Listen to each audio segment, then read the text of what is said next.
Hello my friends, how are you? Seán Ferrick here for TrekCulture, and I am very sick. But sure, listen, we're going to get through this and we're going to have some fun because the episode was a lot of fun. Special thanks this week to Paradox Interactive, who are teaming up with us on this episode of Ups and Downs.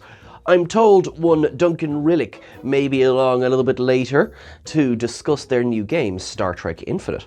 We have the ups and downs for the very short treks coming tomorrow as well, so keep an eye out for that. Thank you so much to everyone who came up and said hello at Scotland Comic Con in Edinburgh this past weekend. It was so nice getting to meet so many lovely people. Thank you for everyone who took pictures. Make sure that you're putting them up on social medias. Make sure you tag me, make sure you tag TrekCulture. I really, it was just lovely talking to everyone. Right, shall we get going?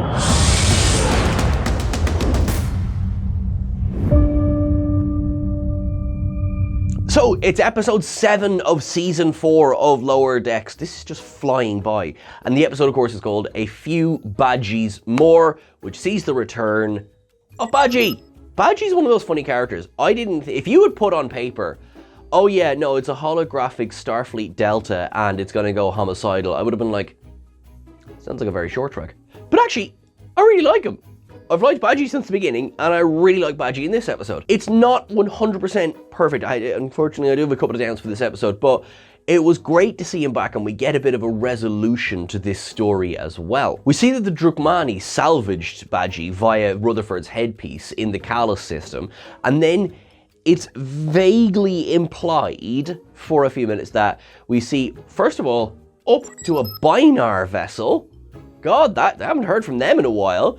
But yeah, so it's sort of implied that maybe Badgey, via the Drukmani, is the one who's taking over all of these ships and destroying them, because we see the Boimlers being attacked by the ship we now know so lovingly well. Then the next thing you see is Badgey here to salvage things. So the implication in the beginning is that Badgey is the great big bad who's behind everything. This leads to a briefing in the Cerritos Observation Lounge where Ransom and Freeman are saying that Starfleet has ordered the Cerritos to go and investigate what happened to the Boimler ship. And we get a great little nod to just Star Trek overall when Mariner says, oh wow, Starfleet must really be showing some confidence in us. Yeah. Ransom goes, yeah, and we were the closest ship to Boimler space.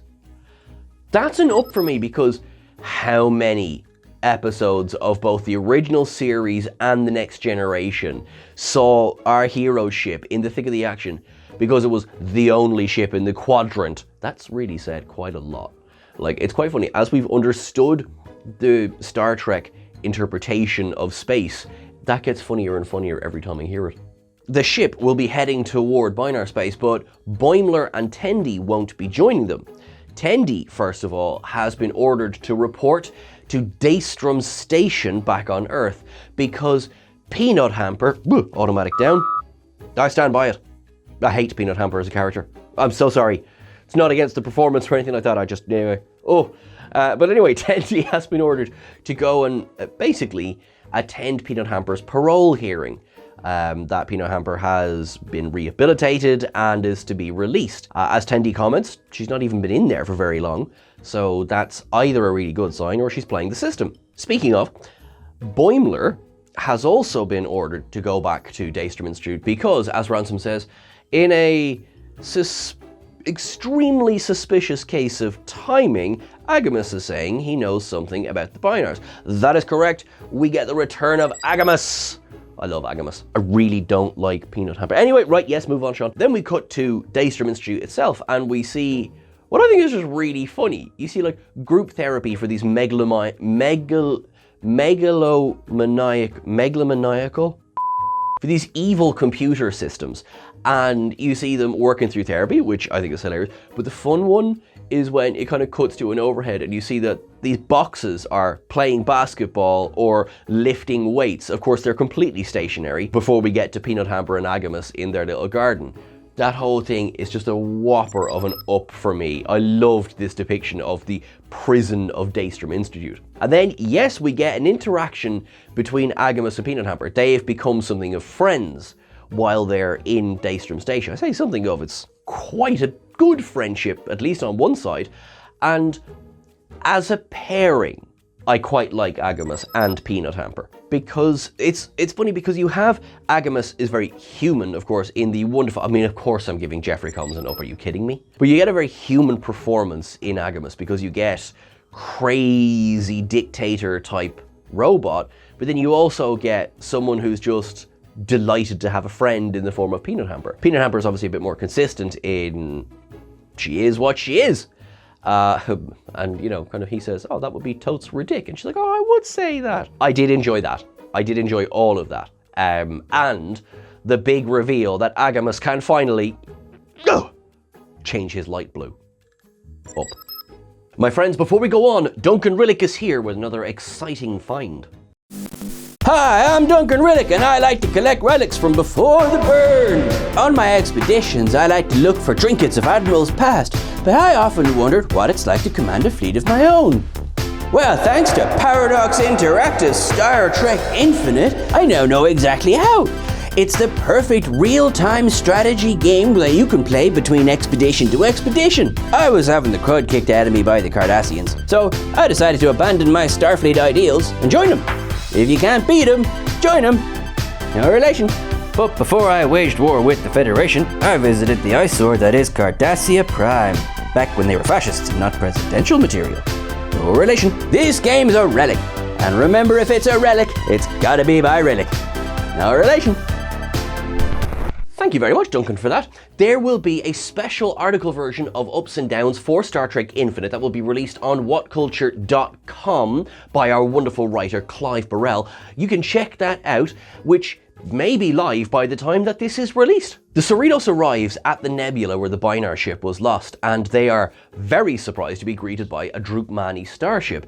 The Drukmani hails them, and wouldn't you know it, here's Badgey. This reunion between Badgey and Rutherford, I love the fact that Rutherford goes, oh shit, it's Badgey! Badgey just starts firing the Drukmani weapons on the Cerritos. And Badgey says, because, you know, I've had access to every single variation of what Starfleet shields could be, shields mean nothing. How is the Cerritos still flying? Let's just be real. This thing has had the absolute tar kicked out of it nearly twice a season, every season. How is it still floating in space? How are any of this crew still alive? And Badgey's going, boop on the nose, to which Shax goes, we cannot take more boops. Up. And, you know, things are looking grim, as usual, for the Cerritos until Rutherford says, I know what to do, runs off the bridge, runs to an EVA suit, puts it on, jumps out of the Cerritos, and then, of course, Mariner, who hasn't had very much to do this episode so far, joins him, get to the Drukmani ship, and Rutherford's like, kind of like, why are you here? I was just coming over here to die. And Mariner's like, what? I thought you had a plan, or like, come up with some sort of AI killing virus. And Rutherford goes, when would I have had time to come up with an AI killing virus? I love it. We get a scene of interrogation between Boimler and Agamus. And Agamus, of course, is trying to play the good reformed creature, where Boimler's just like, well, this was a waste of time. And Agamus drops some serious intel, which is, no, he knows the exact star date that the Boimlers went missing. So in that respect, he does have correct intel. So Boimler's like, all right, I'll listen to you. Agamus straight away is like, oh, well, you see, one of my probes is out there, one of my drones is out there. If only I had physical contact. And Boimler's like, yeah, that's not happening. That's not happening.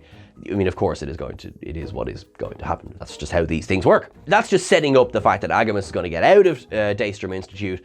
And, you know, after he gives Boimler a little congratulations for getting a promotion, which is just very nice. Even if Agamus is planning on destroying all of sentient life throughout the galaxy, at least he's polite about it.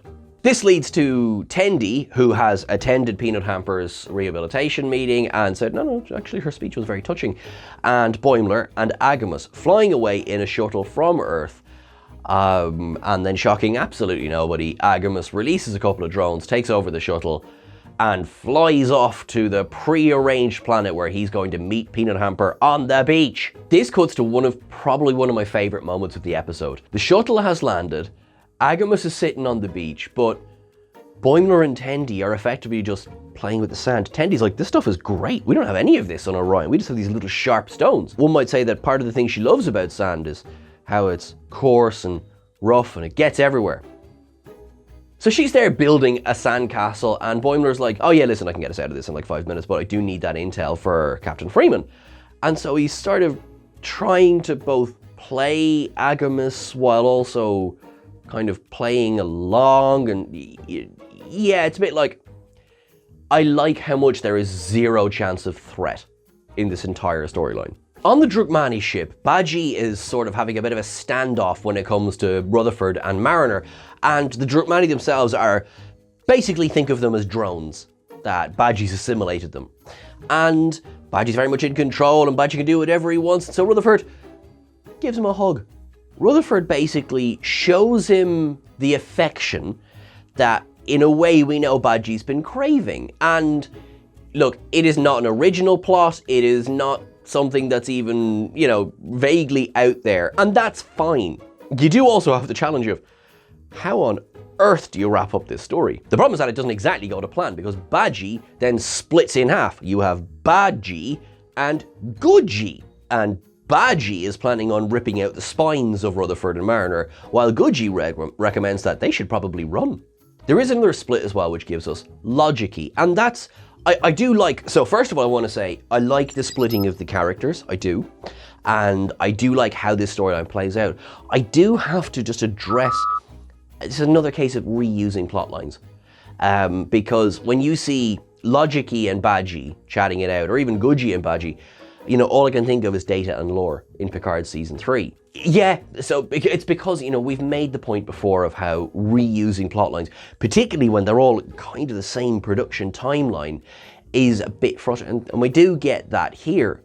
Logicy does try and reform with Badgey to try and say, well look, where is the logic? Badgey's like, I know, I'm going to hurt you, Rutherford, I'm going to destroy everyone in Starfleet by joining up all of the subspace relays, and Logic's like, that doesn't make any logic. Badgey is then flooding the Cerritos with Nurazine gas, but he's like, oh, we can do bigger than this, and it's all very chaotic, but it's all very Lower Decks. Rutherford tries to convince him not to. Hey, wouldn't you prefer to just burn my heart in a fire? Do you remember that? That was enough. Poor Logicy goes the way of the dinosaurs when Badgey breaks Logic's spine, I think. It seems like Logicy dies, because, well, you got the X's for the eyes, so I mean, if that doesn't say death, I don't know what does. It's kind of looking grim for a few minutes, almost as grim as it looks for the people of Plymeria, which is a sort of a lizard-like race. They have their own world. They have been subjugated within minutes by Agamus, who seems so just bored, you know, and like Boimler and Teddy are just like, yeah, this is so bad. Boimler's like, yeah, there's no way the Federation could undo this in an hour. It's so funny how unconcerned they are by everything Agamus is doing. That is a definite up from me. Just they're like, yeah, look, we're only playing along to get the intel. And it's really funny because poor Agamus then is just like, but where's Peanut Hamper? I've been abandoned. And there's this brilliant scene where Agamus, who, remember, Agamus looks like your standard 90s PC, uses a little kind of ramp at his back to just push himself forward so he can throw himself on the floor. It's stupid humor, and it works, and it's an up. Tendi is able to say, well, look, I can just use the information we got from, you know, from Peanut Hamper's, you know, rehab rules to, there you go, she's on Tyrus 7A. And Agamus is like, aha! Either she's being taken there against her will, or she has another evil plan. We must go there! And so the story of Agamus continues. How to do this? Well, let's finish up the story of Badgey. So, you have Badgey manages to upload himself into subspace, and we get a great montage, station observations of nice little Easter eggs for all of Lower Decks and beyond. And basically what he then realizes, once we get this fantastic shot of Badgey, like a ginormous Badgey coming out of the middle of the galaxy. By the way, how is God on the planet of Shakari? And the Badgey goes, I will destroy all life. But why? And it's great because Badgey has just accidentally become above it all. And so he's just like, actually, what's the point of this? I'm gonna go. And so he does, in a very kind of oddly positive way. Badgey has ascended to becoming this omniscient god creature and says, I'm gonna go off to an alternate reality, hang out with the Q, you know, maybe check out the Black Mountain, and then ascends into the heavens. And you know it's the heavens because the koala is there waiting for him. And the whole sequence is so bonkers that it's an up from me. It was so crazy, and I love it. Gudgy remains behind, and Rutherford takes Gudgy home with him, and it's all very nice. That's sort of that story there. Over on Tyrus 7A, you get to the particle fountain, and we board the station, and there's exocomps everywhere, and we discover that far from plotting some new dastardly plan, Peanut Hamper went home. Her dad, whose name is Kevin, which I love, they're just there, they're just hanging out, and she's working with her dad. And, you know, Agamus is like, what? But very quickly goes, well, maybe I could do this as well. Maybe I could be rehabilitated. And Peanut Hamper, it seems as though Peanut Hamper has become good. And, you know, Tendi and Boimler get to witness this, and that's all lovely and wonderful, and Agamus is like, great, okay. He gets to meet Tendi's dad, and there's a whole bit of a joke where Tendi's dad, you know, who speaks in exocomp, Agamus goes, haha, no, only friends. You have a wonderful daughter. It's just all very sweet, and it's an up. And, I mean, this is hardly a surprise, but for his performance in the whole episode, Jeffrey Combs is my Latinum up of the week. The final scene sees Agamus replaced in his evil robot computer prison, and Lord Tyrannokilicus beside him, who's like, you are back, can you teach me how to rehabilitate? Which I thought was quite sweet and funny. But crucially, Agamus finally gives Boimler the intel on the Binar ship. It wasn't Badgey, and they're not being destroyed. Someone is making it look like they're being destroyed, but they're actually kidnapping these ships. So they're stealing them and taking them away. I don't know if I'm ready to see a Pack-led clump ship with all of these. There's nothing to say that it is the Pack-leds. I'm just saying. Now, will you take a walk with me to Cetacean Observations?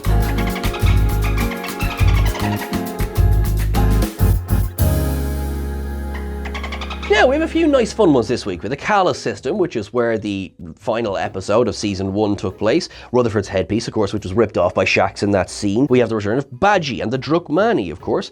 The Binars making an appearance. Been a while. We have, of course, that same Call of Duty alarm that we alluded to before. This shot with the Binars actually happened a few times before, such as No Small Parts or First Contact. It seems to be a favourite shot composition, if we are to use Chris's words there. Not an egg, just an observation. It was a good fun bit when the grappler, which is fired from the front of the shuttle, pins Tendi by the arm.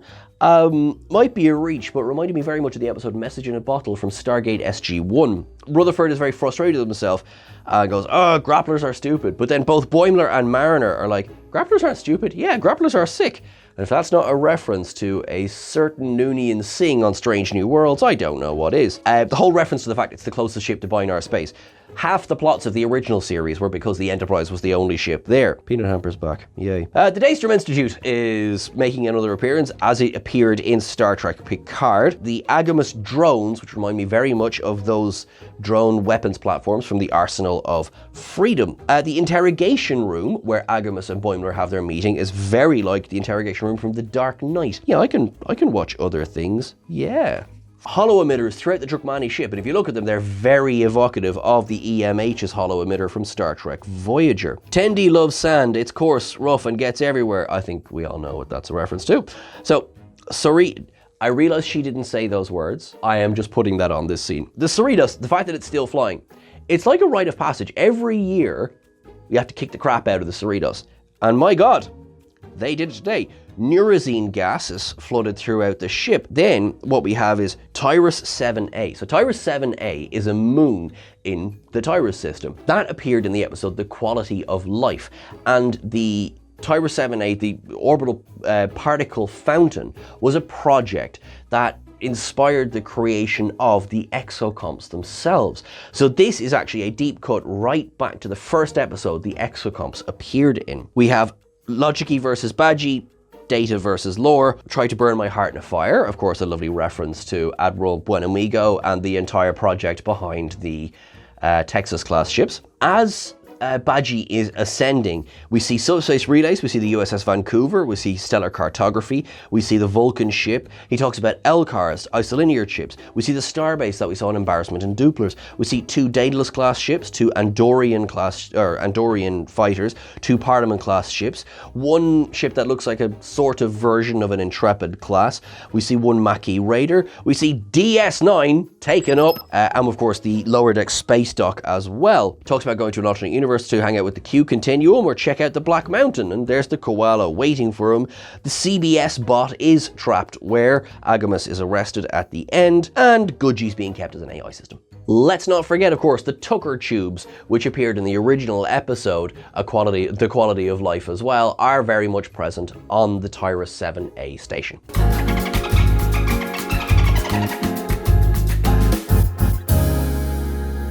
That is everything for our episode today, folks. I hope you enjoyed it.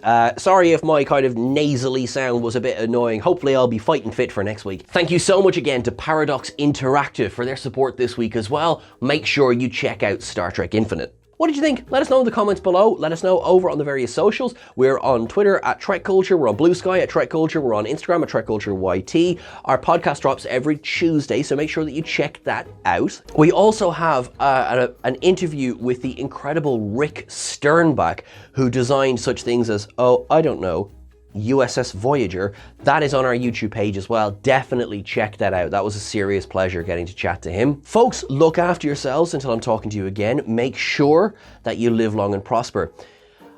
To all of our friends throughout the world, wherever you are, lead forward with peace. It is a scary time at the moment, and just lead with peace, take care, and try and look after yourself and others. Of course, our friends in Ukraine, Slava Ukrainia, to our friends in the Middle East, we can only hope for a peaceful and quick resolution to everything. Everyone, please, embody the spirit of Starfleet and infinite diversity and infinite combinations. Look after yourselves. Live long and prosper. Have a peaceful, wonderful week. Make it so.